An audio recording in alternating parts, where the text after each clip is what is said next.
안녕하세요. 틈틈이와 알아보는 미국 주식 틈틈이입니다. 오늘은 정말 할 말 모는 기업이죠. 중국의 기술거인 텐센트.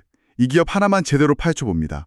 티커는 TCEHY고요.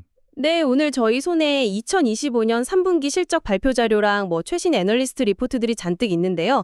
이걸 하나하나 뜯어보면서 텐센트의 속사정을 한번 제대로 들여다보려고요. 맞아요. 사실 한동안 규제 이슈 때문에 투자자들 속을 많이 썩였던 기업이라 더 궁금하네요. 맞아요. 몇 년간 정말 이제 텐센트는 끝났다. 이런 말까지 나왔었잖아요. 그랬었죠. 그런데 최근에 분위기가 확 바뀌었어요. AI라는 날개를 달고 다시 날아오를 준비를 한다. 이런 분석이 나오고 있거든요. 과연 이게 단순한 기술적 반등일지 아니면 정말 거인의 귀환을 알리는 신호탄일지 오늘 저희와 함께 그 증거들을 찾아보시죠. 그럼 바로 본론으로 들어가서 가장 따끈따끈한 3분기 실적부터 보죠. 시장을 깜짝 놀라게 한 어닝 서프라이즈였는데 숫자를 보면 다들 고개를 끄덕이실 거예요. 네, 일단 핵심 숫자부터 짚어드릴게요. 3분기 매출이 1929억 위안, 와, 우리 돈으로 약 37조 원 정도인데 이게 작년 같은 기간보다 15% 늘어난 수치입니다. 15%나요?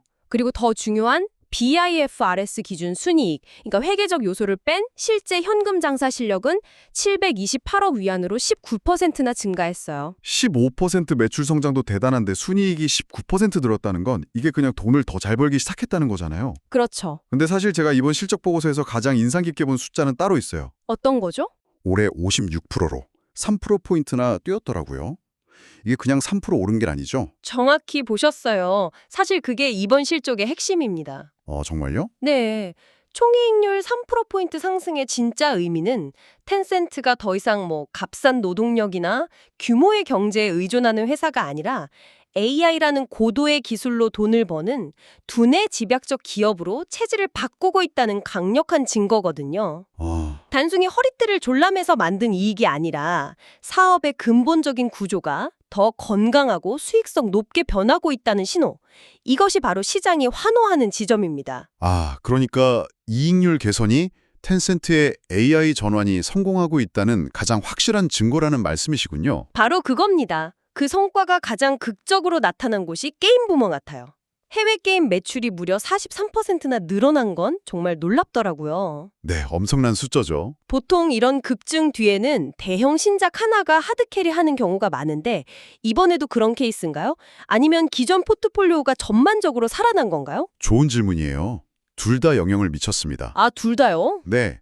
기존의 효자 게임인 슈퍼셀 시리즈가 여전히 건재한 가운데 최근에 인수한 스튜디오들의 성과가 더해졌고요. 특히 신작인 발로란트 모바일 같은 게임이 중국을 넘어서 해외 시장에서 제대로 터져준 게 결정적이었죠. 그렇군요. 그런데 이렇게 실적이 잘 나왔는데 텐센트 경영진이 좀 찬불을 끼얹는 발언을 했어요. 맞아요. 저도 그게 좀 의외였는데 이번 분기 성장률은 지속 가능한 수준이 아니니 4분기에는 둔화될 것이라고요. 이건 어떻게 해석해야 하죠? 보통은 더 자신감 있는 모습을 보이지 않나요? 굉장히 이례적이고 그래서 더 중요하게 봐야 할 부분입니다. 두 가지로 해석할 수 있어요. 첫 번째는 투자자들에게 괜한 기대를 심어주지 않으려는 보수적인 관리 차원일 수 있고요. 둘째는 더 중요한데 경영진 스스로도 단기적인 실적 숫자 노름에 흔들리지 말고 우리 회사의 근본적인 변화, 즉 AI에 집중해달라는 메시지를 던지는 걸로 볼 수 있습니다. 알겠습니다. 실적은 인상적인데 경영진 스스로가 이건 일회성일 수 있다고 경고했단 말이죠. 네. 그렇다면 투자자들이 주목해야 할 건 이 단기 실적보다는 이런 성장을 만들어낸 근본적인 엔진일 텐데요. 그게 바로 AI겠죠. 그래서 이게 텐세이시 주가에는 어떤 의미가 있는 겁니까? 맞습니다. 텐센트의 AI는 그냥 유행을 따라가는 수준이 아니에요. 후년 이란이는 자체 개발한 파운데이션 모델을 가지고 있는데 자체 모델이요? 네, 이걸 실제 사업부 곳곳에 아주 깊숙이 적용하고 있어요. 가장 대표적인 예가 바로 광고 사업입니다. 광고에 AI를 활용한다는 건 이제 흔한 얘기잖아요. 텐센트는 구체적으로 뭐가 다른가요? AI 플러스라는 AI 기반 자동 광고 솔루션이 핵심입니다. 이게 그냥 타겟팅만 도와주는 수준이 아니고요.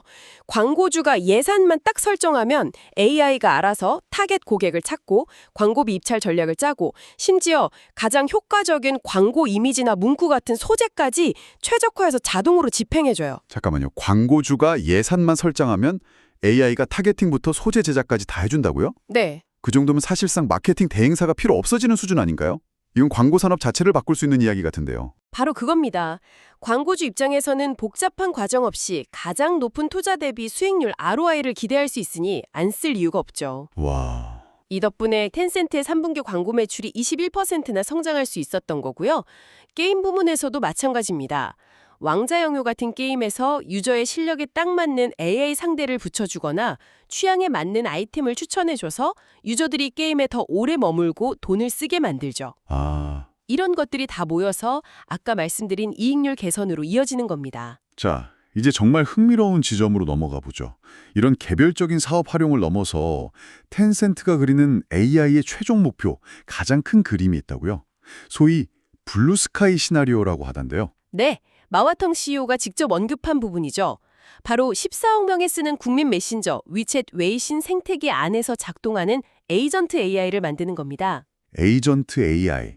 말이 좀 어려운데 쉽게 말해 개인 비서 같은 건가요? 개인 비서인데 차원이 다른 비서죠. 차원이 다르다고요? 네, 이 AI는 위챗 안에서 사용자의 모든 것을 학습합니다. 평소 대화 내용, 관심사, 구매 패턴까지요. 와, 이걸 바탕으로 사용자가 원하는 모든 걸 대신 처리해줍니다. 소통, 메시지, 정보 습득, 공식 계정, 상거래, 미니 프로그램, 그리고 결제, 위챗페이까지 위챗 안의 모든 기능을 이 AI 하나가 다 조종하는 거예요. 와. 이거 들으니까 지난주에 친구들이랑 식당 예약하려고 단체 채팅방에서 30분 동안 메뉴 정하고 지도 앱 켜서 위치 공유하고 예약 앱으로 전화하던 게 생각나네요. 웃음? 네. 그걸 그냥 위챗에 대고 오늘 저녁 7시에 강남역 근처에서 친구 셋이랑 볼 건데 평점 좋은 이탈리안 레스토랑 찾아서 예약하고 메뉴도 미리 주문해줘 라고 말 한마디로 해결할 수 있다는 거잖아요. 정확히 그 그림입니다. 심지어 친구들 스케줄까지 확인해서 가능한 시간을 제한하고 식당 예약이 완료되면 각자 집에서 출발할 택시를 부르고 택시까지요? 네. 나중에 식사 비용은 위챗페이로 알아서 일엔으로 정산해 주는 것까지 가능해지는 거죠. 마화통 CEO의 말을 빌리자면 위챗은 사용자를 이해할 방대한 데이터, 모든 서비스를 담고 있는 미니 프로그램, 즉시 결제 시스템까지 갖추고 있어서 AI 에이전트를 위한 완벽한 놀이터인 셈입니다. 와, 이게 현실이 되면 텐센트의 기업 가치는 지금과는 비교도 할 수 없을 정도로 커질 수밖에 없어요. 그 비전은 정말 거대하네요. 하지만 솔직히 말해서 AI 개인 비서라는 개념은 지난 10년간 많은 빅테크 기업들이 시도했다가 실패한 꿈이기도 하잖아요. 맞아요. 텐센트가 과거의 실패 사례들과는 다를 거라고 보는 결정적인 이유가 있을까요? 바로 그 지점이 텐센트 투자의 핵심입니다. 다른 빅테크들이 실패한 이유는 AI가 똑똑하지 않아서가 아니라 그 AI가 실제로 활동할 생태계가 파편화되어 있었기 때문입니다. 아, 생태계? 하지만 텐센트는 이미 14억 명의 중국인이 메시지, 쇼핑, 결제, 공과금 납부까지 모든 걸 해결하는 위챗이라는 독점적인 성을 가지고 있죠. 그렇죠. 이 성 안에서는 모든 데이터와 서비스가 막힘없이 연결됩니다. 이게 바로 다른 기업들은 가지지 못한 텐센트만의 해자, 모트, 이제 에이전트 AI의 성공 가능성을 높게 보는 이유입니다. 듣기만 해도 엄청난 잠재력이네요. 하지만 빛이 강하면 그림자도 짙은 법이죠. 물론이죠. 특히 중국 기업이라면 규제라는 그림자를 빼놓을 수 없잖아요. 맞습니다. 이 모든 장밋빛 전망을 한순간에 무너뜨릴 수 있는 가장 치명적인 리스크가 바로 예측 불가능한 중국 정부의 규제입니다. 특히 생성형 AI와 관련된 규제는 아직 제대로 만들어지지도 않은 상태라 불확실성이 너무 커요. 만약 정부가 개인정보 보호를 명분으로 위챗의 방대한 사용자 데이터 활용에 강력한 제한을 걸어버린다면 어떻게 될까요? 데이터가 생명인 AI인데 그 데이터를 못 쓰게 막아버리면 그냥 엔진을 꺼버리는 거랑 똑같은 거네요. 그렇죠. 정말 치명적이 됐는데요. 텐센트 AI 모델의 가장 큰 경쟁 우위가 한순간에 사라지는 겁니다. 여기에 지정학적 리스크도 무시할 수 없어요. 아, 또 있죠. 최근 미국 국방부가 텐센트를 중국 군사기업 CMCS 명단에 포함시켰습니다. 그 명단에 오르면 구체적으로 어떤 불이익이 있는 건가요? 당장 미국 기업과 거래를 끊기거나 하는 건 아닙니다. 하지만 미국 연기금 같은 대형 기관 투자자들이 투자 제한 목록에 올릴 수 있는 강력한 근거가 됩니다. 아, 즉, 언제든 대규모 자금 이탈이 발생할 수 있는 잠재적 시한폭탄을 안게 되는 셈이죠. 주가에 계속해서 할인 요인으로 작용할 수밖에 없는 부분입니다. 그렇군요. 여기에 소니가 제기한 게임 저작권 소송 같은 법적 분쟁도 계속되고 있고요. 내부의 규제, 외부의 압박. 정말 첩첩산중이네요. 경쟁 상황은 어떤가요? 중국 내에서는 텐센트가 독보적이지 않나요? 결코 그렇지 않습니다. 틱톡의 모 회사인 바이트댄스라는 아주 강력한 경쟁자가 있죠. 아, 바이트댄스? 바이트댄스는 처음부터 AI 퍼스트 문화를 가지고 성장한 기업이에요. 추천 알고리즘 하나로 전 세계를 정복했잖아요. 그렇죠. 텐센트가 기존의 거대한 제국에 AI를 이식하는 방식이라면 바이트댄스는 태생부터가 AI 기업이라는 점에서 접근법이 다릅니다. 훨씬 더 빠르고 공격적으로 나올 수 있다는 거죠. 그리고 중국의 거시경제 상황도 아직은 불안하잖아요. 맞습니다. 텐센트 경영진도 실적 발표에서 소비 심리가 조심스럽게 개선되는 중이라고 표현할 정도로 아직 자신감이 없어요. 중국 경기가 만약 더 깊은 침체에 빠진다면 사람들은 지갑부터 닫겠죠.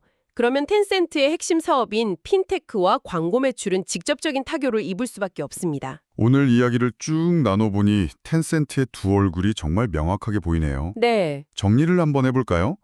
한쪽에는 AI라는 새로운 엔진을 달고 광고, 게임, 핀테크 전 사업부에서 엄청난 효율성과 성장 잠재력을 보여주는 긍정적인 모습의 텐센트가 있고요. 다른 한쪽에는 중국 정부의 AI 규제라는 시한폭탄과 미중 갈등이라는 지정학적 리스크, 그리고 불안한 내수 경기라는 무시할 수 없는 그림자를 동시에 안고 있는 텐센트의 모습도 공존하고 있습니다. 자, 구독자 여러분은 텐센트의 미래를 어떻게 보시나요? 텐센트가 그리는 14명의 AI 집사라는 거대한 비전이 중국이라는 지정학적, 규제적 리스크의 거대한 벽을 뛰어넘을 만큼 매력적이라고 생각하시나요? AI 날개를 단 거인의 화려한 부활일까요? 아니면 규제의 벽에 부딪힐 위태로운 비행일까요? 댓글로 여러분의 날카로운 생각을 남겨주세요. 저희는 다음 시간에 더 깊이 있는 분석으로 돌아오겠습니다. 감사합니다.